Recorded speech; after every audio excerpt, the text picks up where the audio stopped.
Do you trust the intelligence of your own body? It's a good question to ask, isn't it? I've just listened to a really interesting podcast by a Dr. Melissa Sell.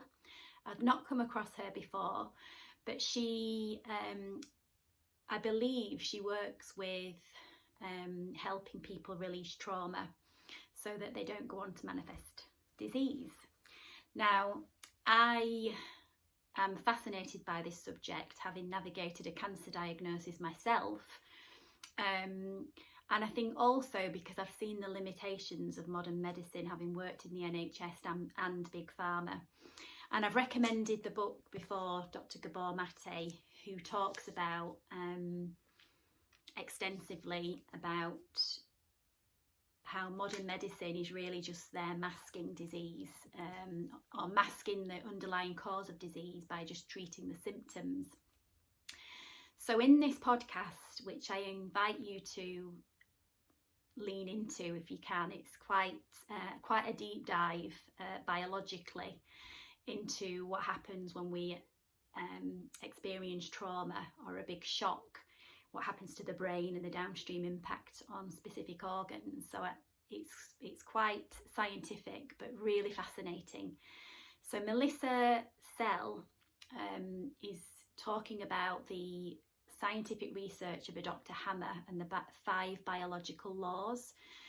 And just to sort of top line it, he was able to, in his own research, link specific types of trauma or virtually every type of trauma to a corresponding form of disease. And he talks about what happens, the reaction in the brain, and then how, depending on how we perceive the trauma that we're in, will be how it impacts a specific organ of the body. But really it's highlighting the intelligence of our body, because the reaction to trauma is the body's defense mechanism to keep us protected. And if we were able to reach conflict resolution, we wouldn't need to manifest the disease.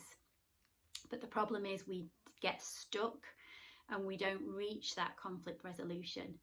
And there are many reasons for that, but I think one of them is our medical systems and our society and culture, which is not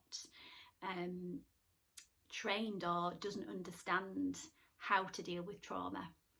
And as I've discussed in previous videos, you know, trauma that's trapped in the body, emotions that are suppressed, have big repercussions. So I invite you to go and listen to Dr. Hammer's podcast, and I'd be really curious to know your thoughts. Namaste.